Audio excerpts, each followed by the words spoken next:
موی رنگ همه حیوان میکرد، صورت پیشک کنی خودتونه، بس روی پیشک میکریم، بس روی عقاب میکریم، بس روی گاو و خر هم خیلی نو میکریم.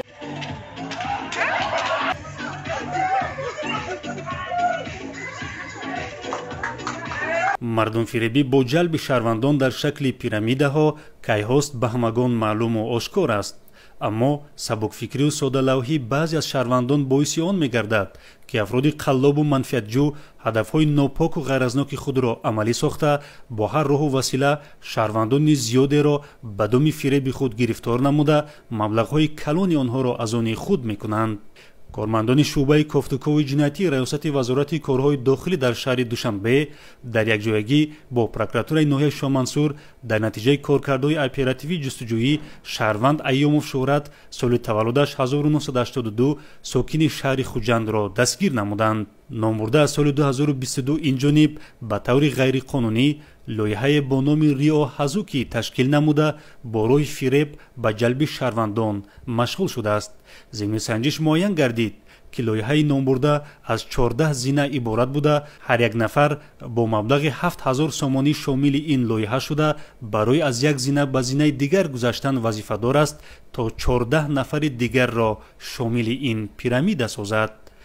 вақте ки ин проекти навш аморо нишон дод 14 одама ворид кардан буд. 196 одама вориди кор кардам дар ҳамиҷа ба 275549 ҳазор сомон. вақте ки омадем ба зинаҳое ки таварабароти мо буд мешид ки мо бояд 20 ҳазорҳоро бигирем, мегуфт ки не 20 ҳазорҳои зани пули калон да бе боз 20 ҳазорҳои мо вориди кор мекардем, одамора боз ҳамсояҳора яъне ки ҳамсинфома ворид мекардам. боз проектша алиш мекард. вақте ки ҳамин таварабарот мешид 2 миллион мешид, аллакай мо бояд 40 ҳазорҳоро бигирем. боз гуфт ки рӯзи зодрӯзии манай ман барои шумо хубӣ мекунам, гире 40 ҳазора қариб 50 ҳазора регистратсия кунӣ одамоя.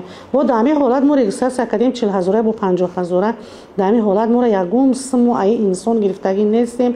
боз ворид кардем, боз одамора дар ҳамиҷа боз проектша алиш кард ки акбини сеюм проектша чорум проектша 57 одамӣ зане 71 одамӣ зане ҳар моҳе шумо 10 ҳазори маош мегирем.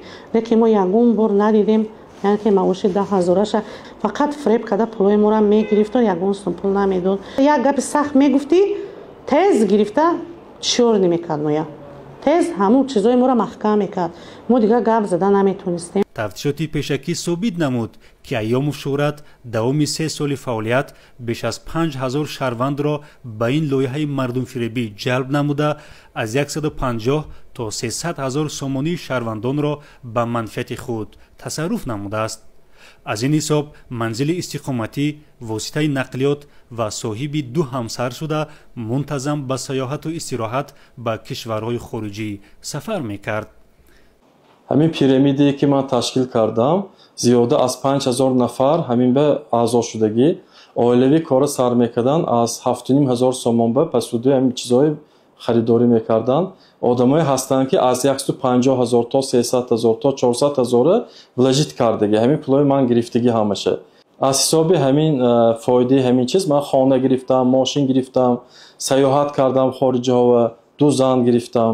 боиси таассуф аст ки Айёмов Шӯҳрат ҳамзамон шаҳрвандонро ба курсҳои омӯзишӣ ҷалб намуда ба таври таҳқиромез гӯё бо баҳонаи кушода шудани ҷаҳонбинӣ, нест шудани тарсу ваҳм ҳангоми суханварӣ, бартараф намудани мушкилот ва ором намудани асаб шаҳрвандонро ба иҷрои амалҳои ғайриахлоқӣ, тақлид ба паррандагону ҳайвонот, махсусан маймун водор намуда бо ин роҳ ба шаҳрвандон ваъда медодааст ки онҳоро аз мушкилоти иқтисодӣ раҳо месозад. мана ҳама хел гав зад ки ту ё мурғ мекунӣ хита ё ягон чизе мекунӣ ки заминдаи хели чорғо ҳама хел рафтан гирӣ. ман гуфтам хита агар як капек натеема ки ман ин корро намекунам, не ки ман ҳама чизи уқоб кардам худма ҳама хел роли уқоба бозӣ кардам да ҳама хел кара ки ҳози ҳамин ама 279900 ҳамин айма қарздора мехоҳам ки ҳамин ва ин мана маблағои мана гардона. мақсади ҳамин чизое ки ман ташкил кардам, тренингҳо ташкил мекардам, ҳамун маймунбозию гурба мешуда ҳарчи мешуда ҳамаш ин мақсади фиреб кардан буд халқqa. мақсад ман пул кор карда пулдор шавам буд. ҳар як шахси солимфикр ба хубӣ дарк мекунад ки тақлид ба ҳайвонот то ҳол ба ҳеҷ навъи тиҷорат ва зиндагонии одамон комёбӣ наовардааст. шаҳрвандонро мебояд ба фиребу найранги қаллобон махсусан дар шабакаҳои иҷтимоӣ бовар накунанд, зеро таҷрибаи тафтишотӣ собит намудааст, ки ҳамаи ин қаллобон аз ҳисоби фиреби бенавоёну бечорагон ва мардуми оддии кишвар сарчашма мегирад. шаҳрвандоне ки мавриди фиреби айёму шӯҳрат қарор гирифтанд, тавассути рақамҳои дар навор буда ба раёсати вазорати корҳои дохилӣ дар шаҳри Душанбе муроҷиат намоянд. айни замон айёму шӯҳрат дар ҳабси пешакӣ қарор дошта, нисбаташ бо моддаи 247 қисми 4 кодекси ҷиноятии ҷумҳурии Тоҷикистон парвандаи ҷиноятӣ оғоз карда шуда тафтишот идома дорад.